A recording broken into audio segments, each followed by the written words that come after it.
Hello and welcome to the first episode of this podcast, In the Car with Bark. This is just kind of like my place to rant a little bit, my place to get out some frustrations. And yes, this podcast is going to be done in my car as I'm driving to work. Don't fret. Do not fret. I have one hand on the wheel, and my drive to work is all highway. And I just got a handheld mic in my, mounted here. It's mounted. I've got full use of all my extremities. It's all fine. So I'm basically talking to myself here, but recording it for you. So in the car with Bark, that's what this is all about. I don't even know if I'm going to do intro music. I don't think it needs it. I don't think enough people are going to listen and give a shit about what I'm talking about for me to even have to mess with all that. So I think we'll just leave it as is. Me talking into the mic while I'm driving to work. That first episode here is going to be an old man rant. And listen, if you are not as old as I am, do not make fun, because you will be. You 100% will be. I swear to God. It felt like just a year or two ago I was in my 20s, and all of a sudden I turned 42 in approximately 3 months. So, I wasn't even sure if I'd make it to 42.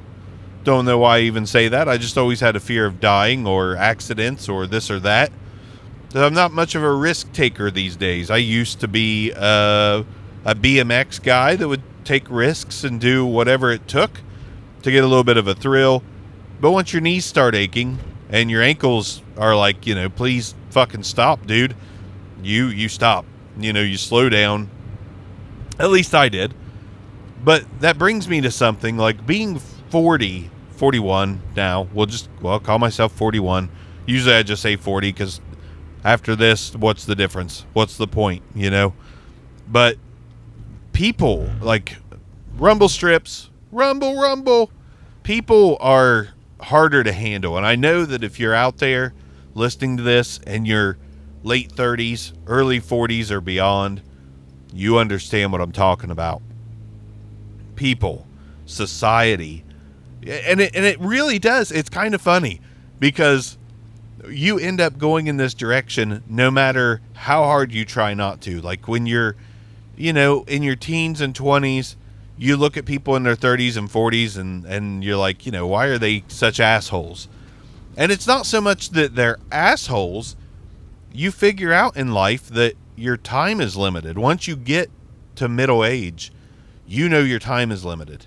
You know that shit is about to go down, and not in a good way. But anyways, here's just some examples from my life. So I had an absolute shit ton of friends. And I think most of us can say that when we're young. We have a lot of friends. We mingle with a lot of people. You get involved in a lot of circles. And I had some circles. Growing up, I had Chad and Dan. And me, Chad, and Dan would do anything.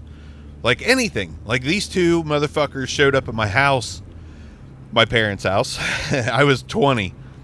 And I had already moved in and out a few times. I'd moved out when I was 16 with a girlfriend. I moved out at 18 with my buddy Steve, which turned into my buddy Brian. And, I moved out, and then I'd go broke, and then I move in, and then, roommates that don't always last, that kind of thing. But Chad and Dan were like my constant from the time I was like 17 to probably 21. So we had a really great 4-year run. And that's a good run as far as like, being friends late teens, early 20s before you inevitably have a baby or get settled down with a girl or a guy or whatever. It's a good run. And these two guys showed up at my house. Now, mind you, I have a Ford Thunderbird with blown gaskets, so I'm not driving that at the moment. But these two guys show up at my house, and their cars are packed to the gills with their shit. And I'm like, what's up? And they said, let's go to the bank, get every dime you've got. We're moving to Vegas. Now, we had talked about this a little bit because there was a couple guys that we knew living in Vegas. We're from Ohio, by the way. And they offered us a place to stay till we got on our feet. I'm not going to go into this whole story. This is just a little preface of turning 40. So, long story short, like, I go grab my money. This is the kind of shit we did. I went and got all my money out of the bank, packed a, basically essentials. Next thing I know, on a day where it was just a normal day, we are on our way to Las Vegas, Nevada to live. Like, moving to live. Imagine the shock, which my mom, she wasn't that involved, so it wasn't the shock that your mother probably would have had. But my mom was still pretty shocked. Like, I'm moving to Las Vegas. There's a good chance I'm coming back. Obviously, I'm in Ohio right now. But it was one of those things, man. It's like one of those things that it's a good story. And I made good stories with those guys. And I made good stories with a bunch of guys that ended up being my circle of friends after that. Denny and Arms and Lambert and all the, just guys, just folks, dudes. And that is all cool and good and well. Probably mid-20s, maybe pushing 30. But my God, when you get into that mid-30s range, your perspective on everything changes. Granted, I had a child already at 21. My now 20-year-old son, Javid, he's the same age as when I moved to Las Vegas. Crazy, because I feel right now, besides my knees when I walk upstairs being achy, and it's winter, that has a part to play. But otherwise, I seriously feel like I'm in my late 20s. That's how I feel mentally. Like, late 20s. Maybe I should say 35 because of where this is going. But I don't feel like I'm middle-aged, but yet I am. And that's a scary thing. So anybody out there like, oh, I'm 28, I got plenty of time. Like, dude, 10 years goes quick. 10 years goes quick. When you're doing the adult circus of work, home, sleep, that shit goes by quick. So one piece of advice I like to give is like, slow the fuck down. Slow the fuck down. Find something that enables you to slow the fuck down. Not a job that's just balls to the wall all the time. Your life will fly by quickly. But slow down, because once you hit 35, for me, this isn't going to be the same for everyone, but once you hit 35, the shit's over, man. It's pretty much over, and you will just see your life flash before your eyes. But 35, that's when I had a realization that I was wasting a lot of time on people. And I don't mean that to sound horrible. I was just wasting a lot of time catering to and trying to make happy the people. And that's not a good way to live your life. So if you are a people pleaser and you're currently doing everything to make someone else's life fulfilling or better or easier, I guess if you take joy in that, that's one thing. And I did for a while. Like, I was prideful that I knew so many people and that so many people liked me. They really liked me. But they don't really. Like, they may like you because you're doing things for them. But do they know you? Do they actually know you? That's the thing you got to step back and just take a look at. Do they know you? Do they know you for real? Because not that many people know me for real. And it took me a while to realize that. But you hit that 35 mark, you start realizing, like, man, life is short. I can't just keep doing things for the people. I have to do things for me. And I have to live this life for me. And that may sound selfish, but there's a caveat.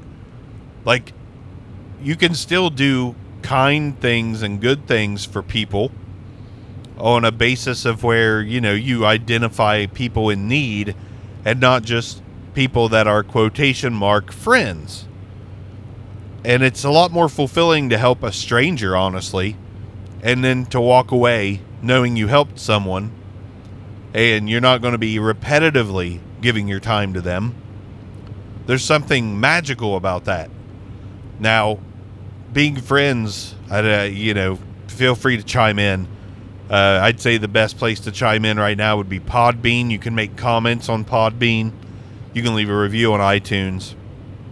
But I do want to hear from people, because I like conversations. I like kind of studying social behavior without having a degree, because I'll never have a degree for it. I don't have the patience. I don't have the time.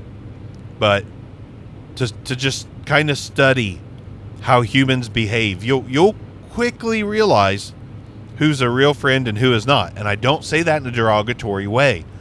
I think friend is just a strong word. Friend is a strong thing. Like, somebody actually has to fit with me to be a friend. They can't just be a friend because, oh, well, I like them. That's an acquaintance. I like acquaintances. But true friends, like, I've got some. My buddy Arms is one of them. He would do absolutely anything for me if I called and needed help. My cousin Aaron's a good one. He, same thing. Call, hey, my water pipe's busted. He'd be right there. That's a good friend. Someone who puts everything aside that you don't take advantage of, and they don't take advantage of you. But you get to this 35, 40 marker, and I'll tell you what. I'll tell you what now. Listen here, bud. It's kind of crazy, because your filter goes away. My filter went away. I no longer have the ability to fake it or straight up lie to people or sugarcoat things, and I've become that guy, that get off my lawn guy. If I don't like someone, they are going to know it. I'm not going to treat them badly, but I'm not going to go out of my way to fake or sugarcoat my demeanor around them. I just can't. And actually, when you do that, that's when you get stuck with people that don't know how to take a hint and won't leave you alone. And man, today in 2023, this is January 25th, I think. But people these days, where I get, and here we go, I'm going to sound like an old fucking man, where social media is our main our main means of interaction with people. We don't know how to interact with people, when we don't know how to accept and take social cues. We're really bad at all that, and you'll get stuck with people if you're not straight up with them. You'll just get people annoying you, and listen, it's your life. There's no time for that. You can't make everyone happy by just, oh, well, I guess he's my friend now because he won't leave me alone. No, fuck that. Fuck that. That's not the way it works, man. You choose your friends, and they choose you. And it's hard, because I've tried to make some friends lately, and some of those friends want to be scheduled. Like, let's hang out on this time every week. I can't do that. Like, I've got 2 young kids, 1 grown kid, 1 hot, amazing fucking wife, and lots of things going on. I've got work. I've got a YouTube channel. I've got multiple YouTube channels, multiple podcasts, multiple side projects that, make me happier than just an average random person who wants to take up my time. And that is, they say it's cliche, but it really is true. Your time is absolutely 1,000,000% the most valuable thing that you have. Fuck money, fuck possessions. Those only make you happy for a minute. And again, I'm talking cliche. This is going to sound generic, but I just sharing life experience.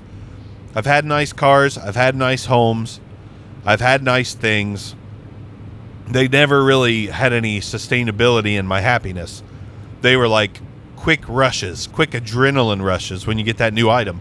And I still do that. I'm not sitting here saying that I live without treating myself, because sometimes you gotta treat yourself. Treat yourself. But I love getting packages in the mail. Loud Bridge, that's why it's louder now. Loud Bridge over. I treat myself. I love audio gear, obviously. So I treat myself to that shit. It shows up on my porch. I get that quick adrenaline rush, but here's the thing. I don't keep it. I get it. I do a review with it on YouTube. I sell it 9 times out of 10 for profit. So there's a plan behind my materialistic, adrenaline rushes. It's to make money. And I don't care about money. I'm just trying to be self-sufficient. I don't want to work for a company my whole life. That's where I'm driving right now, is a company full of people that I am nothing like, because I live in Southern Ohio and it is Trump world down here. And I'm not going to get political on you in this episode. And I'm not a big fan of politics. I think most of it's just absolute garbage. It's the new reality show. But I'm not a Trumper, and I'm in Trump land. And people have much different morals and different ideals of how things are and how things should be. And I'm not that person. And I work with all these people, and I don't have time to be their friend. I don't want to be their friend. They're not like me. They're nothing like me. A lot of them are nice enough people. But again, there we go. Choose wisely who you spend your time with. You got to. That's just what you got to do to be happy. But man, seriously, for real, people are just really, really difficult. Really difficult to deal with. And I don't deal with them.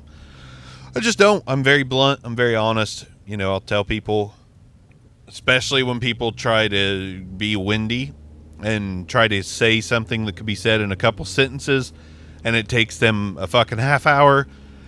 I will tell them, get straight, get to the point. What's the meat and potatoes of this conversation? What are you trying to tell me that you're dancing around with all this gibberish bullshit? I don't go that harsh at them, but that's how I spit it. That's, be direct. Tell me what you're trying to tell me so we can all move on. And some people love it, some people hate it, but the ones who enjoy it and give you that direct answer and you build a relationship, my God, those are the best ones. You get two fucking get off my lawn people in the same clique. That's magic right there. All right. So I'm at work. The way this podcast is going to work, I'm going to, maybe drive up, drive home when I feel like ranting, talking, preaching. I'm not very religious either, by the way.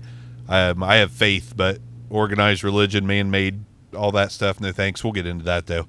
I'll see you next time.